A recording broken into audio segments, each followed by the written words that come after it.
हरे कृष्णा। वसुदेवसुतं देवं कंसचाणूरमर्दनं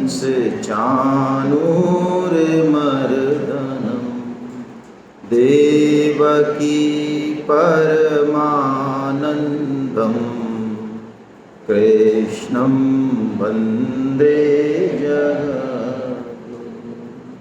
आप सभी वैष्णव जनों के चरणों में दंडवत प्रणाम। हरे कृष्णा।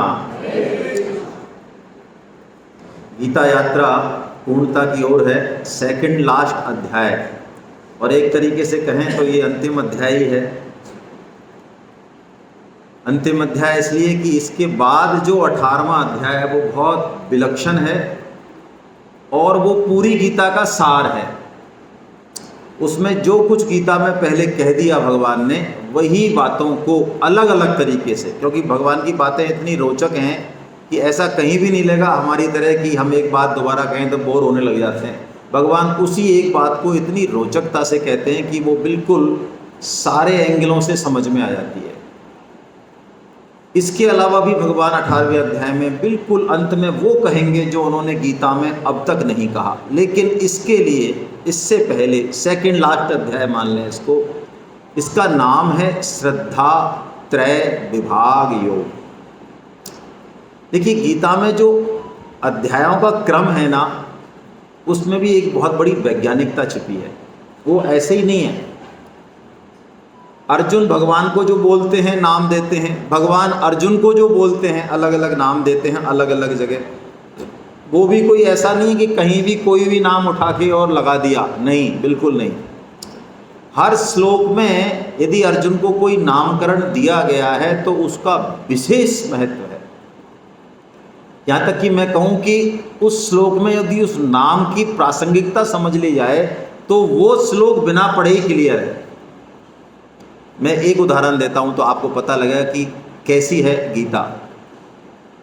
जब भगवान ध्यान योग का वर्णन करते हैं तो अर्जुन अंत में ये कहते हैं कि प्रभु, इस ध्यान योग को मैं लगभग असंभव मानता हूँ। क्यों मानते हैं असंभव? क्योंकि ये मन जो है ना वो बहुत चंचल है। आपने मन के ऊपर बताया, ये मैं मन को बहुत चंचल मानता हूँ, लगभग असंभव है। तो भगवान ने वहाँ पे उनके इस प्रश्न का उत्तर दिया 6.35 में, और अर्जुन को मन के निग्रह का उपाय बताया। और क्या बताया? अभ्यास और वैराग्य। और वहाँ पे उस श्लोक में अर्जुन को 2 संबोधन है, आप देखिए, है ना। एक तो कौन्तेय है और एक महाबाहो है। देखिए, कुंती माता का पूरा जीवन आप देख लें, पांडव कहीं लगते नहीं है उसके आगे। जितना वैराग्य कुंती माता में है, जितनी बड़ी भक्ता वो हैं, जितनी प्रतिकूल परिस्थितियां उन्होंने सही हैं, कभी उफ तक नहीं की, अपने जेठ और जेठानी की आज्ञा में रही। हाँ, द्रौपदी का जब चीरहरण हुआ उसके बाद उन्होंने ये कहा है कि अब वो समय आ गया है जब क्षत्राणियाँ जिसके लिए अपने पुत्रों को जन्म देती। कभी भी राजसी भोग भोगते हुए रहते हुए भी उन्होंने किंचित मात्र भी उनकी आसक्ति नहीं थी। इतना बड़ा वैराग्य है उनका। तो कौन्तेय कह के क्या कह रहे हैं भगवान कि मन को यदि कंट्रोल में करना है तो तुझे क्या करना पड़ेगा? कुंती माता का याद तो कर, तू कुंती माता का पुत्र है, यानी वैराग्य। और महाबाहो, महाबाहो यानी इतनी जल्दी घबरा गया। अरे परत करत करत अभ्यास के सिल पर पड़त निशान है, जड़मती होत सुजान। तो जरा तू अभ्यास तो कर, मन का थोड़ा सा कंट्रोल तो कर, देख फिर तो महाबाहो है, यानी तू अपने आप को पहचान। तो 2 संबोधनों को हम देख लें तो पूरे श्लोक को भी पढ़ने की जरूरत नहीं है। ऐसे ही गीता में यहाँ पे श्रद्धा त्रय विभाग योग आया बिल्कुल अंत में। इसके क्या मायने हैं? देखिए, भगवत प्राप्ति कोई ऐसी चीज़ नहीं है कि जिसने MA PhD कर रखी है या कोई प्रोफेशनल डिग्री ले रखी है वो तो भगवत प्राप्ति कर लेंगे, और जो अनपढ़ हैं, सहृदय हैं, कुछ समझते नहीं दुनियादारी, वो भगवत प्राप्ति नहीं कर पाएंगे। क्या ऐसा है? ये संसार के नियम है, भगवान के यहाँ नहीं चलते हैं। और बल्कि देखा जाए तो उल्टा है, ज्ञानी डूबते हैं और जो सरल हृदय हैं वो भगवान को पा लेते हैं। वेद व्यास जी महाराज कहते हैं बड़ी प्यारी बात, नीच नीच सब तर गए राम भजन लवलीन, और जाति के अभिमान से डूबे सभी कुलीन। कुलीन वेद वेदज्ञ पंडित्य किसके अभिमान से? लेकिन कुछ का अभिमान है, जाति का। जाति मतलब अपने कुल का, वंश का, विद्या का, रूप का। तो वो कह रहे नीच तो तर गए क्योंकि वो राम भजन लवलीन हैं, लेकिन कुलीन डूब गए। क्या मतलब है, मैं क्यों इस चीज को यहां कह रहा हूं?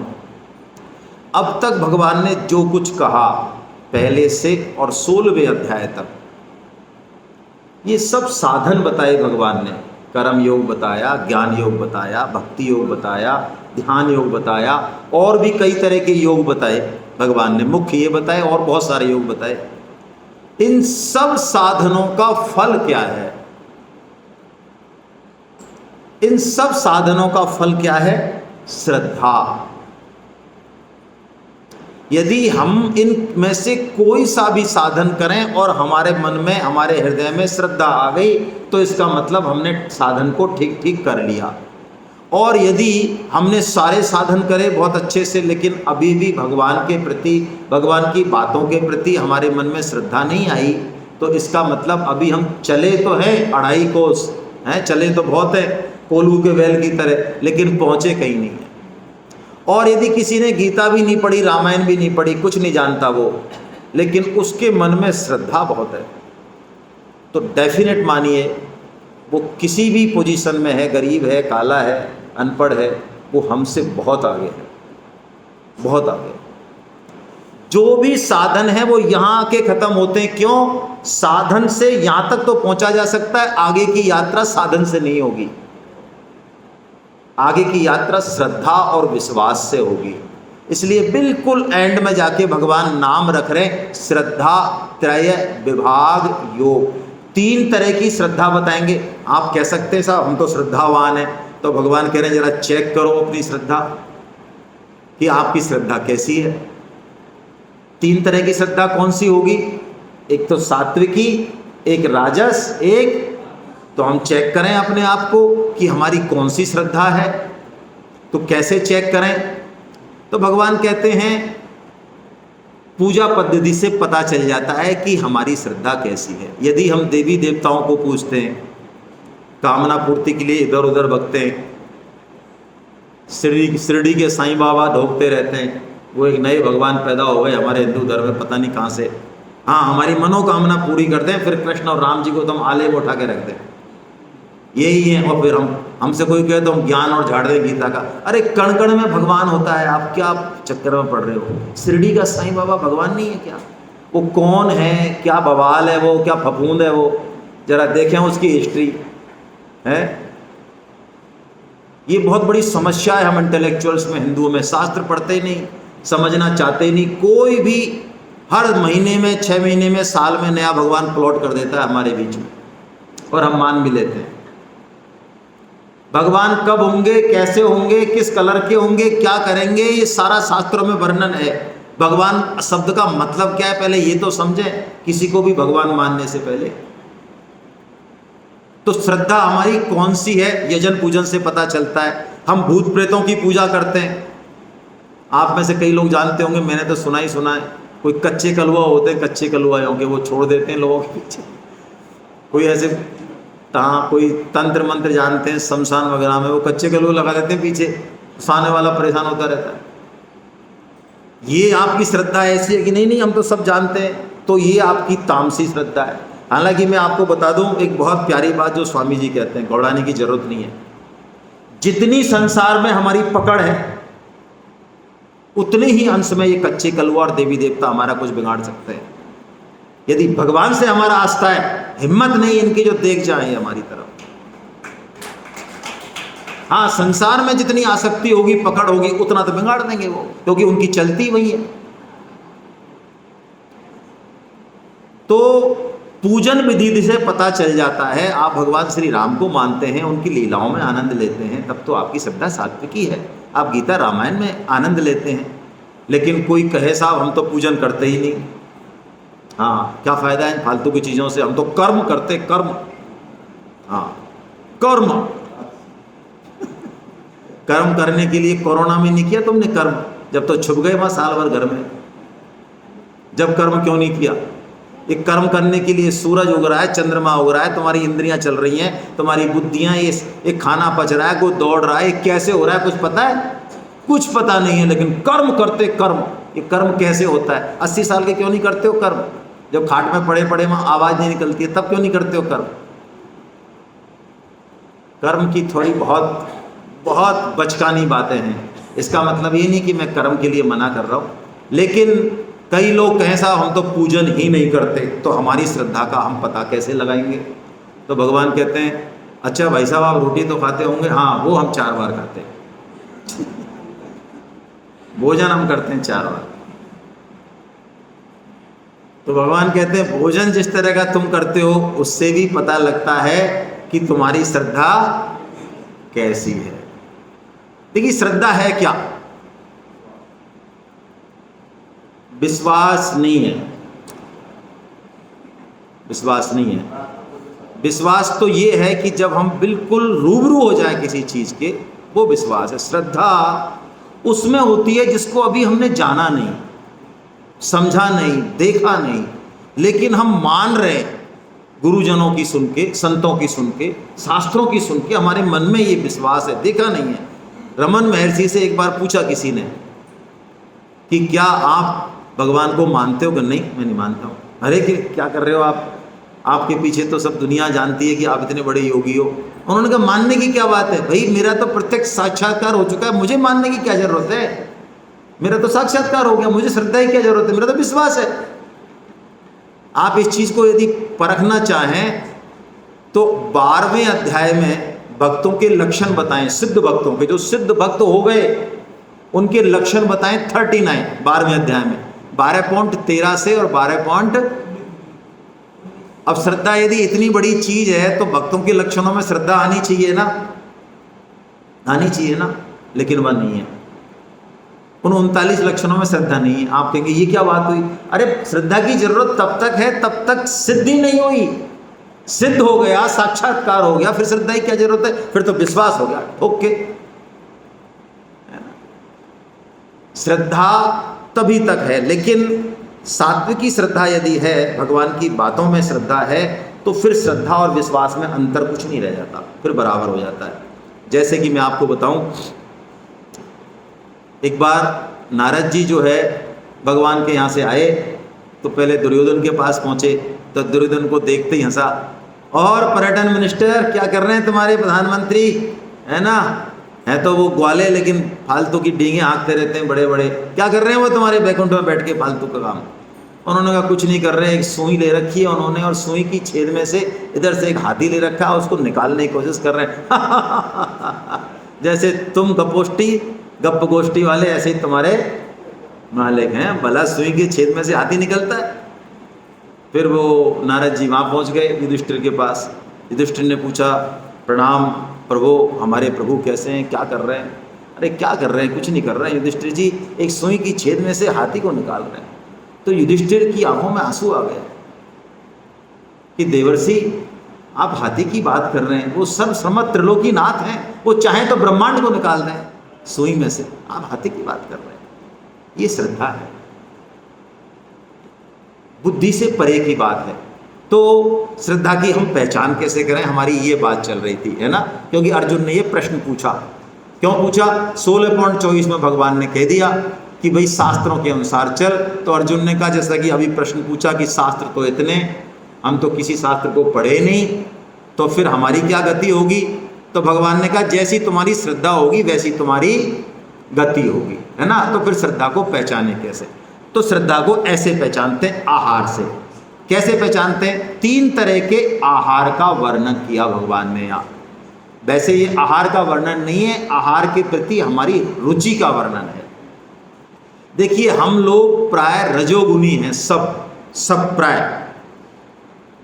तो अब आपको सबसे पहले मैं राजस आहार का वर्णन करूंगा, है ना, तो आपको लगेगा हाँ ऐसा हमें चाहिए भाई, जरा गरम गरम आने दो साहब। अच्छा पकोड़े, अरे थोड़ी मिर्ची थोड़ी और, मसाले थोड़ी और, गरमाई थोड़ी और, हर चीज़ को जिस तरह से हम लोग, है ना, वंस मोर, है ना, मोर वाला। तो भगवान ने कहा ऐसा आहार जो कि हर चीज़ में अति है, अति।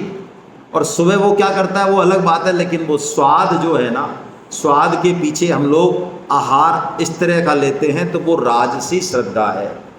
और उल्टा सीधा खाते हैं जो आजकल फैशन में, खमीर उठा लिया, मांस मछली मदरा, आलतू फालतू सड़ा हुआ बासी दुर्गंधित, है ना, ये तामसी आहार है।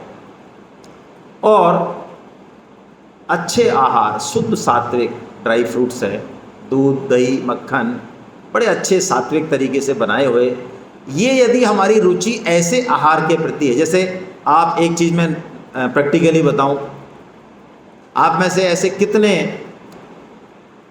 जन हैं जिनका ये नियम है कि महीने में 3-4 बार तो होटल में जाने ही जाना। हमारे जयपुर में ये नई परंपरा चली है आजकल, हाँ सब जगह ही होगी भाई साहब बता रहे। तो ऐसे घर में ऐसा हो सकता है, कई ऐसे हों जिनको जाना तो पड़ रहा है क्योंकि बेटे का मन रखना है, बहू का मन रखना है, जाना है, लेकिन अंदर से उनके ये कि यार हम तो यहीं दाल रोटी खा लेते या घर का कुछ बना खा लेते तो ज़्यादा अच्छा था। ये वहाँ प्याज लहसुन वगैरह ये सब, और कईयों का प्याज लहसुन की आते ही, अब उसको क्या कहूँ मैं, बदबू कहूँ खुशबू कहूँ, है ना, उसको आते ही एकदम से बड़ा मज़ा आता है कि हमको मिल जाता है। इसका मतलब हमारी श्रद्धा कैसी है, राजसी श्रद्धा है। तो क्या करें, पहचाने, पहचानने के बाद तामसी श्रद्धा यदि है तो राजसी की तरफ प्रगति करें, और राजसी यदि है तो अंत में सात्विक की तरफ करें। और देखिए इंद्रिय संयम शास्त्रों को बुद्धि से समझना ये अच्छी बात है और बहुत आगे की बात है, लेकिन जो मूल बात है जो गीता कहती है, सबसे पहले हमको आहार पे नियंत्रण करना चाहिए। कई व्यक्ति, मैं गांव से हूं इसलिए मुझे पता है, मैंने देखा है, हमारे घर में भी देखा है, कई व्यक्ति अपना पूरा समय इसलिए लगाते हैं बुजुर्ग कि इनको गाय का दूध मिले, शुद्ध सात्विक मिले, इसलिए। और आपको पता नहीं है यदि आप शुद्ध सात्विक अन्न और दूध भी ले रहे, वो अगले 4-5-7 साल में वो किस तरह आपकी बुद्धि को भगवान में लगाएगा, ये मैजिक आप नहीं समझते, ये शास्त्र समझते हैं। आहार शुद्धो सत्व शुद्धि, सत्व शुद्धो ध्रुवा स्मृति, ऐसा वेद कहते हैं। आहार शुद्ध लेने से हमारा अंतःकरण शुद्ध होता है। और गीता आहार की व्यापक परिभाषा देती है, सिर्फ खाना पीना अन्न, इसको आहार नहीं कहती गीता। गीता हर इंद्रिय का जो आहार है उसकी शुद्धता पर बात करती है। यदि आप रात को 2 घंटे व्हाट्सएप चलाएंगे, उल्टे सीधे रैप के प्रोग्राम देखेंगे टीवी पे, या कोई सोशल मीडिया पे और भी कोई उटपटांग चीज़ देखेंगे, तो आपको क्या लगता है सपने में भगवान श्री कृष्ण आएंगे बंसरी बजाते हुए, है ना? या आजकल ध्यान का फैशन है, ध्यान करेंगे और ध्यान से पहले 50 कमांड दे रखे हैं आपने दिमाग को, बिजली का बिल जमा कराना, ये करना है और उससे लड़ना है, ऑफिस का ये करना है और फलाना करना है। क्या लगता है आपको एकदम से समाधि हो जाएगी आपकी सांस खींचते ही, है ना? ऐसा नहीं है, चीज़ें बहुत इंटरलिंक्ड हैं। यदि हम आहार पे प्याज लहसुन खाने की बात पे लोग कहते हैं तो भाई साहब आपको पता नहीं है लहसुन के कितने फायदे हैं। हाँ, आप फायदे के चक्कर में तो खाते हो शायद, है ना, बाकी तो आपको बहुत बुरा लगता है। किसी से लहसुन प्याज छोड़ने को वो कहता आपको पता नहीं है लहसुन के कितने फायदे हैं, लहसुन क्या क्या करता है, तो इसीलिए तो खा रहा है बेचारा वो। उसने जब तक फायदे पता नहीं थे, उससे तो पहले लहसुन को उसने बेचारे ने खाता ही नहीं था वो, है ना। यही तो बात है, मतलब इस तरह के कुतर्क हम लोग जो करते हैं, ये बड़ी आश्चर्यजनक बात है। ये ऐसा नहीं करना चाहिए, है ना।